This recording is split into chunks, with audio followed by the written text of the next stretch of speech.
ازيكم يا جماعة؟ احنا عندنا مسجد الأقصى. سيدتي الجميلة، يومك سعيد. أهلا بيكي في يوميات البحث عن السيروتونين هرمون السعادة. لو أول مرة تشوفي قناتي، أنا اسمي شيماء، صيدلانية وسبت شغلي علشان أتفرغ لبيتي وأولادي التلاتة. في كل مرة هستقبلكم في بيتي وأناقش معاكم مواضيع طبية واجتماعية. عايزة أقولك إن لا صوت يعلو فوق صوت المعركة. كلنا في الأيام دي عايشين حالة من الاكتئاب والخنقة والحزن، واللي مزودها أكتر إن إحنا قاعدين مكتوفين الأيدي، مش قادرين نعمل لإخواتنا هناك ولأولادنا هناك أي حاجة تساعدهم وتفك عنهم كربهم ولو بدرجة بسيطة. أنا عايزاكي تسمعي الفيديو للآخر، لعلي أبدل حزنك وخنقتك واكتئابك وحسنه ولو بدرجة بسيطة اللي تخليكي تقدري تمارسي حياتك بشكل طبيعي وترجعي لحالتك النفسية المتوازنة تاني مع أولادك وفي بيتك. هبدأ كلامي معاكي النهاردة بحديث الرسول عليه أفضل الصلاة والسلام، اللي بيقول فيه: ما من مؤمن إلا وله ذنب يعتاد الفنية بعد الفنية، وإن المؤمن خلق إيه بقى؟ مفتنا، توابا، نساء، إذا ذكر. يعني إيه بقى؟ يعني المؤمن ربنا خلقه بيفتن، بيجيله ابتلاءات، بيجيله فتن كتير في حياته، مبتلى. مفتن يعني مبتلى. تاني حاجة إن هو خلق توابا، بيعمل الذنب وبيتوب إلى ربنا وبيستغفر ربنا تاني عليه. تالت حاجة إن هو خلق نساء، يعني من طبيعة الإنسان إن هو بينسى، إذا ذكر. علشان كده إحنا محتاجين كل فترة حد يفكرنا، علشان كده محتاجين إن إحنا نلتزم بالورد اليومي من القرآن الكريم، محتاجين إن إحنا نلتزم إن إحنا نتابع حد من الشيوخ أو حد من المحاضرين في واللي دارس في الدين الإسلامي وفي الشريعة الإسلامية، علشان الإنسان بطبيعته إنه نساء، محتاج حد يذكره كل فترة. ومن أكتر الحاجات اللي الإنسان لما بيعيش في رخاء أو بيعيش في عيشة منعمة أو عيشة كريمة، إنه فعلا بينسى نعم ربنا عليه، وبينسى هو جاي الدنيا ليه أصلا، وبينسى إن إحنا أصلا في دار ابتلاء ودار اختبار. ربنا أقسم لنا في القرآن وقال إيه؟ ولا نبلونكم، واللام هنا لام قسم، ولا نبلونكم بشيء من الخوف والجوع ونقص من الأموال والأنفس والثمرات وبشر الصابرين. وربنا قال كمان في القرآن: ونبلوكم بالشر والخير فتنة. ازاي يعني؟ ازاي كده؟ تخيلوا كده ان ربنا بيبتلينا. الشر طبعا كلنا عارفينه، مرض حد، لا قدر الله حد يعمل حادثة، لا قدر الله حد يبتلى في حد من أولاده، يبتلى بنقص من الفلوس أو ضيق في الرزق. كل الشر احنا عارفينه طبعا، لكن الخير معقول ان ربنا يبتلينا بالخير؟ أيوة، الحقيقة إن الخير اللي إحنا منعمين فيه ده لوحده ابتلاء من ربنا، ده اختبار من ربنا لينا. هل هنشكر؟ هنفتكر نعم ربنا علينا أصلا اللي إحنا نايمين ومنعمين فيها ليل مع نهار بالسنين، وبنبقى ناسين إن إحنا نشكر ربنا عليها؟ هنبص للي حوالينا من الناس اللي محتاجين والناس اللي ربنا مقدر لهمش الرزق والنعم اللي عندنا ونساعدهم ولا لأ؟ فكده احنا خلاص وصلنا نقطة اتفاق ان احنا موجودين في الدنيا للابتلاء، سواء بالشر او بالخير. لازم نكون فاكرين النقطة دي طول الوقت، وان احنا عايشين في الدنيا مدة زمنية لا تقارن بالحياة الخالدة. مهما عشت 50 سنة، 60 سنة، 80 سنة، 100 سنة، دوت ما يجيش اي حاجة، الرقم ده ما يجيش اي حاجة جنب الحياة الخالدة اللي المفروض ان احنا نجهز لها في الاخرة. فما تضيعش حياتك وعمرك وفي الاخر يكون نصيبك لا قدر الله النار. لازم نبقى مدركين النقطة دي ودايما فاكرينها وحاطينها قدام عينينا، ما تخلوش الدنيا تتوهكم. قلبنا موجوع كلنا من المناظر اللي بنشوفها والفيديوز اللي بنشوفها الأيام دي على السوشيال ميديا، كلها حاجات صعبة جدا جدا جدا. لكن لو احنا فعلا مداومين على قراءة القرآن وقراءة وردنا اليومي من القرآن، ونتدبر في القصص اللي موجودة في القرآن هنلاقي إن كل اللي بيحصل دوت ما هو إلا مماثل 100% للي كان اللي ربنا حكاه لنا في القرآن. تعالوا كده نبدأ كلنا بنحفظ أولادنا، أول ما بنيجي نحفظهم جزء عامة واللي موجود فيه سورة البروج، وربنا بيقول فيها إيه؟ والسماء ذات البروج واليوم الموعود وشاهد ومشهود قتل أصحاب الأخدود النار ذات الوقود إذ هم عليها قعود.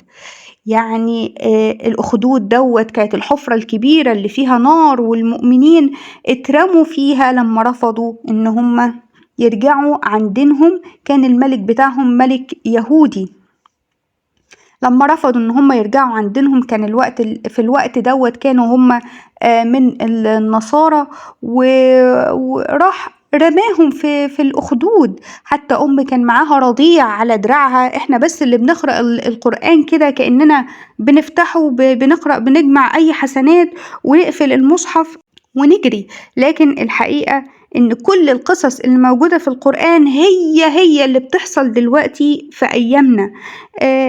الطفل الرضيع اللي على دراع أمه ده هي قلبها كان بينفطر عليه، قال لها يا أمي إحنا على الحق، ده اللي ثبتها وخلاها ما تزعلش، واترمت في الحفرة هي والرضيع وبقوا شهداء عند الله عز وجل. هو نفس اللي بيحصل دلوقتي مع اختلاف الأدوات، لكن كل ده حصل قبل كده. وكلنا طبعا عارفين قصة فرعون واللي عمله في الأطفال الرضع. كان كل ما يتولد ولد يؤمر الجنود إن هم يذبحوه. شوفوا قساوة المنظر ده، يعني شوفوا الوصف بس، فما بالكم بقى لو التلفزيونات كانت موجودة في الوقت ده وبتصور الأحداث دي كلها، وانتوا بتشوفوا جنود بيذبحوا طفل رضيع يفصلوا راسه عن جسمه قدام أمه وهو لسه مولود. القسوة اللي موجودة في الكرة الأرضية دي كلها والفجر والظلم دي مش حاجة جديدة، كل ده ربنا حكالنا عليه في القرآن. محتاجين ان احنا بقى نعمل وقفة مع نفسنا. ربنا قال لنا في القرآن ألم يأن للذين آمنوا أن تخشع قلوبهم لذكر الله وما نزل من الحق ولا يكونوا كالذين أوتوا الكتاب من قبل فطال عليهم الأمد فقست قلوبهم وكثير منهم فاسقون. الذنوب بتجيب قسوة القلب.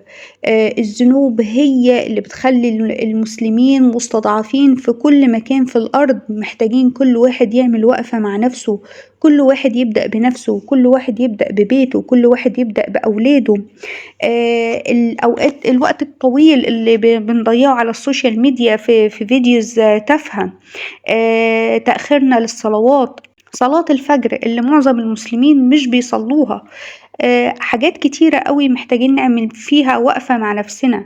نصرة المظلوم، ناس كتير بتبقى في عائلات أو في أسر حد مأخر حق عن حد بيجيب في سيرة حد وما يلاقيش أخوه بيرد عنه غيبته. الغيبة والنميمة من أكتر الصفات اللي موجودة في مجتمعنا. أنا مش جاي هنا عشان أقول لكم إيه الحاجات الوحشة اللي إحنا بنعملها، لأن غالبا ودايما الإنسان ربنا خلقه على فطرة إنه بيبقى عارف الحاجة اللي بيعملها إن دي صح ودي حاجة بترضي الله، والحاجة الغلط اللي بيعملها بيبقى عارف كده وقلبه حاسس إن اللي هو بيعمله ده غلط واللي هو بيعمله ده حرام وما يرضيش ربنا. لكن أنا جاي أقول إن كل اللي حوالينا دوت امتحان من ربنا، وإحنا محتاجين نعمل وقفة مع نفسنا. ربنا بعت لنا من 2-3 الكورونا، وسبحان الله ما فيش أي حد اتعظ. السوشيال ميديا زي ما هي، الناس كانت بتموت كل يوم بالألافات في العالم كله، والناس طالعة على التيك توك بترقص عادي، والرقصات طالعين على السوشيال ميديا بيرقصوا عادي، والمغنيين بيعملوا فيديوهات ضحك وهزار وغنى من بيوتهم عادي. مفيش أي حد اتعظ ولا أي حد اعتبر من الابتلاء الشديد بتاع الكورونا واللي تلاه بعد كده على طول. اللي بيحصل دلوقتي، الحرب اللي قايمة دلوقتي واللي بقالها يعني عشرات السنين، لكن احنا ما خدناش بالنا غير لما عدد القتلى بقى عدد كبير جدا يوميا. لكن الحرب دي قايمة من سنين وكلنا فاكرين محمد الضرة، وكلنا فاكرين صبرا وشتيلة، وكلنا فاكرين اللي حصل في العراق واللي حصل في أفغانستان، وكلنا فاكرين سجن أبو غريب، وكلنا فاكرين إن الطفل إيلان اللي كلنا قلبنا السوشيال ميديا بالبروفايل بيكتشر بتاعته وحطينا الطفل إيلان اللي كان غرقان على الشط. إحنا بس اللي بننسى. أنا بس عايزة أقولك كلمتين كأي أم قاعدة في بيتها ماسكة الموبايل بتتفرج على التلفزيون، بتتابع الأحداث دي، بتتفرج على الفيديوز القاسية جدا دي. صدقيني كل ده ملهوش أي فايدة. احنا عايزين ناخد خطوات عملية علشان نقدر نساعد إخواتنا في غزة وإخواتنا في فلسطين. أولا افتكري دايما ان احنا الدين اللي بيدعو لغرس الفسيلة ولو كانت الساعة تقوم. تخيلي كده لما يعني اللي احنا شايفينه اصلا في الحرب ده كأنه يوم القيامة. لو انتي وسط دوت هتقدري يبقى معاكي شجرة وتقعدي تزرعيها والقيامة بتقوم والساعة بتقوم، تخيلي ان ديننا بيأمرنا بده. تخيلي قدر التفاؤل والأمر بالسعي اللي ديننا الإسلامي بيدعونا إليه. عايزين ناخد خطوات عملية. أول حاجة ربنا قالها لنا في القرآن إيه؟ ولا تهنوا ولا تحزنوا وأنتم الأعلون إن كنتم مؤمنين. أنا محتاجة الأول كده أنا وبيتي وزوجي وأولادي نكون مؤمنين. ما بنصليش الفجر نرجع نصلي الفجر. نسأل على جيراننا. الرسول عليه الصلاة والسلام يعني الصحابة افتكروا انه كاد ان يورثوا من كتر ما الرسول عليه الصلاة والسلام وصى على الجار. دلوقتي احنا ممكن جارنا يموت جنبنا، يعني ناس كتير جيرانه، حد من جيرانه كبير في السن يموت في شقته ومحدش يدرى بيه ولا يعرف عنه حاجة. صلة الرحم، الناس اللي بتقطع أرحامها بأي شكل من الأشكال، محتاجين نتعلم العفو ونرحم بعض شوية. حد استنصركم في حاجة، حد استنصرك في حاجة، حد كان مظلوم وانتي كنت تقدري تساعديه بس ما كنتيش لمصلحة شخصية عايزة تساعديه علشان ما تخسريش الطرف التاني. الغيبة والنميمة، وما أدراك ما الغيبة والنميمة، ودي أكتر حاجة موجودة ومنتشرة جدا في مجتمعاتنا العربية. أنا واحدة من الناس لما كنت بشتغل كنت ببقى كارهة جدا الوقت اللي أنا بقعد فيه في مكتبي في الشركة. يعني أنا كان عندي شغل أوت دور وشغل إندور. اليوم اللي كنت ببقى قاعدة فيه في الشركة فعلا أنا كنت ببقى كارهة نفسي وكارهة اليوم وكارهة كل حاجة، لأن كان دايما الناس بتقعد تجيب في سيرة بعض في ظهر بعض. يعني كل الناس كانت بتتكلم على كل الناس حرفيا. من اكتر الصفات اللي موجودة في مجتمعنا، لو انتي ما اشتغلتيش قبل كده انا عارفة ومتأكدة ان معظم مكالماتك ربنا يعافينا يا رب الا من رحم ربي، يعني الناس بتقعد برضو تجيب في سيرة بعض في التليفونات. واحدة وصاحبتها يجيبوا في سيرة صاحبتهم التالتة. تكلمي أمك تكلميها على سلفتك أو تكلميها على حماتك. كل دي غيبة ونميمة محتاجين إن احنا نتوب لربنا عنها. محتاجين كمان بقى إن احنا نكثر من حمد ربنا في الأوقات اللي احنا عايشينها دي. كل نعمة احنا ما كناش حاسين بيها محتاجين نرجع نحمد ربنا عليها. من بات آمنا في سربه معافا في بدنه يملك قوت يومه فكأنما حيزت له الدنيا. ما تفكريش في بكرة، أرجوكي أرجوكي اوعي تفكري في بكرة. بكرة ده بتاع ربنا وبس. فكري في يومك، فكري ان يومك يعدي وانت مصلية ال5 صلوات. فكري في يومك يعدي وانت حفظتي أولادك صورة من الصور القصيرة. فكري ان يومك يعدي وانتي اتأكدتي ان اولادك اللي في سن الصلاة صلوا الصلوات اللي عليهم. انك في اليوم ده ما زعلتيش زوجك او ما حصلش بينكم مشكلة على قد ما تقدري. ان في اليوم ده قدرتي تساعدي جارتك في حاجة. ان في اليوم ده قدرتي تفرحي اولاد اختك او اولاد اخوكي. كل واحد يحاول يفكر في يومه ويبص في اليوم اللي هو فيه وبس. سيبي المستقبل لله وفكري ان وليس للإنسان إلا ما سعى. اسعي ليومك اللي انتي عايشاه النهاردة، لأن دايما التفكير في بكرة بحساباتك الإنسانية، بحسابات الإنسان، بيبقى أوحش بكتير قوي من الخير اللي ربنا بيكون شايله لنا مع حسن الظن بالله. اسعي وادعي ربنا واحسني الظن بالله، ربنا يفرح قلوبكم جميعا يا رب. قبل نهاية الفيديو هطلب منك 5 حاجات ضروري تعمليها في الأيام الصعبة اللي احنا موجودين فيها دلوقتي. أولها هو الحمد، إن احنا نحمد ربنا على كل النعم اللي احنا عايشين فيها، وكنا بننسى دايما نشكر ربنا عليها، وكان دايما الشيطان بيخلينا نركز بس في الحاجات اللي ناقصانا. وقبل ده كله ان احنا نحمد ربنا على نعمة الإسلام وكفى. كل اللي بيحصل دلوقتي قال لنا عليه سيدنا محمد عليه أفضل الصلاة والسلام، ووصفه لينا إن احنا هنبقى زي غثاء السيل، كغثاء السيل، ولكن احنا مستضعفين ومش قادرين حتى يعني ننصر إخواتنا في أي مكان، لأن احنا أصابنا الوهن وأصابنا حب الحياة وكره الموت في سبيل الله. تاني حاجة هنعملها هي التوبة. كل واحد عارف ايه الذنب اللي بيعمله يبدأ يراجع نفسه فيه ويتوب إلى الله. وطول ما انتي قاعدة بتشتغلي في مكان أو بتشتغلي في بيتك، خلي لسانك دايما رطب بذكر الله، وخلي لسانك دايما رطب بالاستغفار، وخدي خطوات عملية في ان انتي تتوبي عن أي ذنب بتعمليه. تالت حاجة الاحتساب في كل عمل بنعمله يوميا، في بيتنا، في شغلنا، مع أهلنا، مع أصحابنا، نحتسب كل حاجة بنعملها لوجه الله. حتى أولادنا اللي احنا بنحبهم على قد حبنا ليهم ده كله، ولكن احنا نحتسب تعبنا معاهم وتعبنا عليهم لوجه الله، لأن احنا كلنا في الأول وفي الآخر إنا لله. رابع حاجة إن احنا نساعد الآخرين على قد ما نقدر.